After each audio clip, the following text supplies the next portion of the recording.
I'm delighted to call to make her maiden speech Dehenna Davison. Madam Deputy Speaker, may I start by paying tribute to my incredible new colleagues who've made some inspiring speeches and set the bar so incredibly high. So no pressure there then. There's only one word that sums up how I feel to be on these green benches, and that word is chuffed. Chuffed to be here and to have been granted the opportunity to be Bishop Auckland constituency's champion. My predecessor served the constituency well for 14 years, and I thank her particularly for her good work on maintenance fees for new build estates. Now, all 650 MPs in this place are convinced that they represent the best, most beautiful constituency, and I'm incredibly happy to be the one that's right. The home of the Prince Bishops, with over 70 communities across 365 square miles. We have a proud history of railways, mining, farming and football. And I hope to add to the latter by joining the Honourable Member for Chatham and Aylesford on the Parliamentary Women's Football team.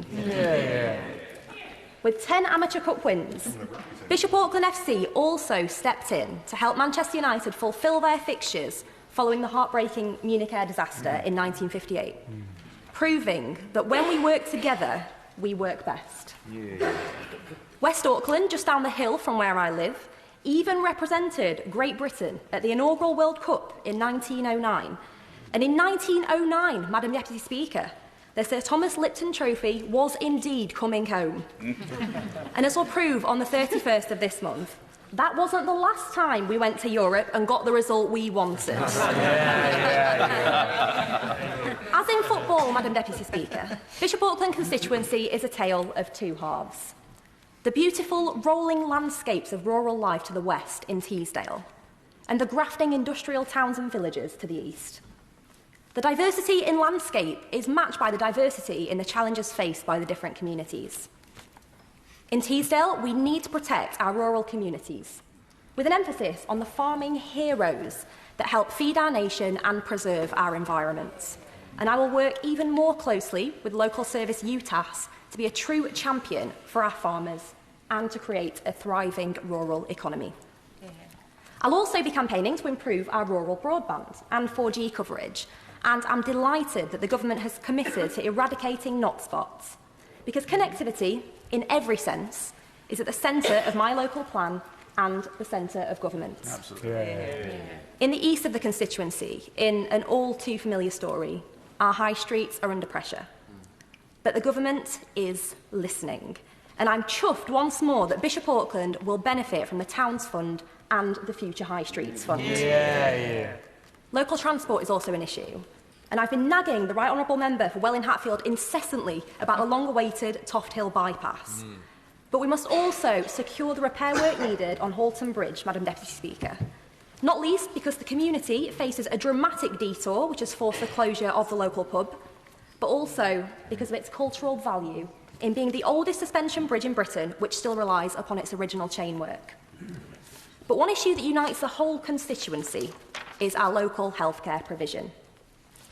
Madam Deputy Speaker, my local priority is fighting for improved health services at Bishop Auckland Hospital, with the ultimate goal of restoring our A&E. Now, I've been banging the drum here in Parliament non-stop since I was elected and have no plans to let up just yet. So, to my right honourable friend from West Suffolk, sorry, but you'll be seeing an awful lot more of me.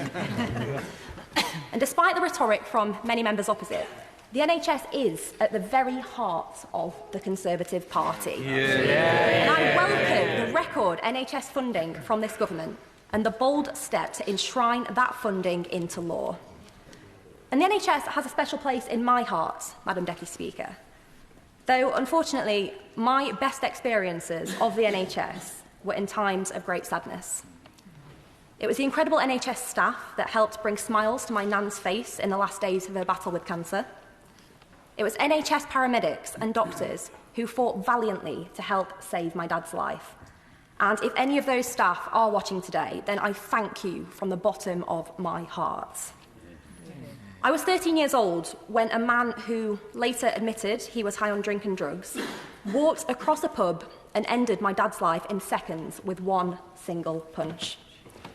As a result, Madam Deputy Speaker, I spent my early teenage years in and out of court cases, tribunals, meetings with lawyers and the police.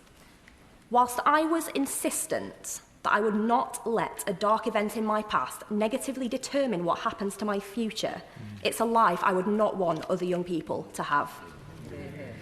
So here in this place, I want to champion policy which helps reduce violence by educating disadvantaged young people, rehabilitating offenders, and giving our police the resources they need to do their jobs. Because the police officers that I encountered as a young teenager were exemplary. Particularly Karen Cocker, our family liaison officer, who I'm proud to say I'm still in touch with today. Losing my dad had a profound impact on me, Madam Deputy Speaker. He was an incredible source of inspiration. In many ways, the very embodiment of blue-collar Conservative values. He was a grafter, a self-employed stonemason who taught me the value of small enterprise as a force for good. He was incredibly aspirational, often jokingly citing Del Boy's great line, "This time next year, Rodney, we'll be millionaires."